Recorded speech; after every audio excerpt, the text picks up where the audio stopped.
Atsakymą, kurį žmonės pasirinks.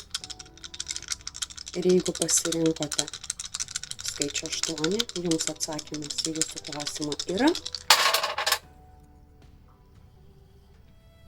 Taip pat atsakymas yra taip. Tai yra 2 dvejetai. Taip pat yra susiję su šeima, pagalba gali vykti dėka šeimos.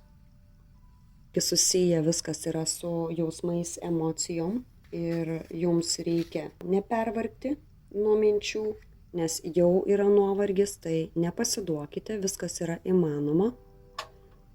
Galbūt reikia peržiūrėti mintis, kurios jūsų nepalaiko.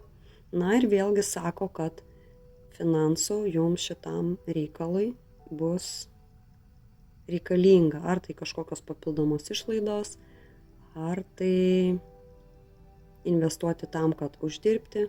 Na, žiūrint apie ką, ne? Jeigu tai yra šeimoje, galbūt jau laikas kažką įgyti, tam, kad būtų taip, kaip jūs norėtumėt. Ir atsakymas yra